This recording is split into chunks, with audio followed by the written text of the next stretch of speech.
1995 साली माननीय मंत्री शिवाजीराव नाईक यांनी केले, त्यावेळी दोन्ही नाईक फॅमिली एकत्र होती.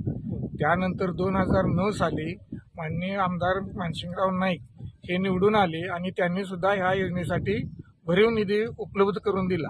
ही वाकुर्डी बुद्रुक योजना मंजूर करण्यासाठी ज्यावेळी शिवाजीराव देशमुख हे त्या तत्कालीन 95 पूर्वी मंत्री होते, त्यावेळी शेतकऱ्यांना त्यांना प्रश्न विचारला असता या योजनेबद्दल, त्यावेळी त्यांनी असं शेतकऱ्यांना उत्तर दिलं की सदर योजना ही सोन्याच्या कळशी सारखी आहे आणि ती तुम्हाला उपलब्ध होणार नाही.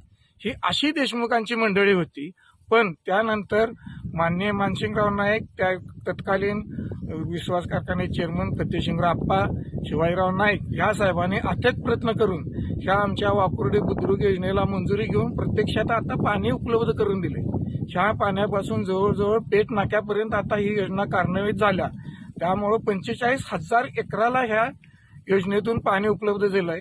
त्यामुळे लोकांचे जीवनमान उंचावले आणि आर्थिक सुद्धा सुलभता निर्माण झाल्या. पूर्वी ह्या भागात पिण्याच्या पाण्याला सुद्धा उपलब्ध होणं मुश्किल झालं होतं आणि ही योजना वरदायी ठरलेली आहे. त्याबरोबरच ह्या विभागाचं नाव देश पातळीवर आणि राज्य पातळीवर सुद्धा गेलेलं आहे. त्यामुळे ही अशी वरदायी ठरणारी योजना पूर्ण झाल्यामुळं लोकांचे अतित्य समाधान आहे. आणि ह्या योजनेला पूर्वी देशमुख पार्टीने विरोधच दर्शवलेला होता, परंतु मानसिंग भावानी नाईक साहेबांनी ही योजना पूर्वतनास नेऊन लोकांच्या जीवनात समृद्धी निर्माण केली.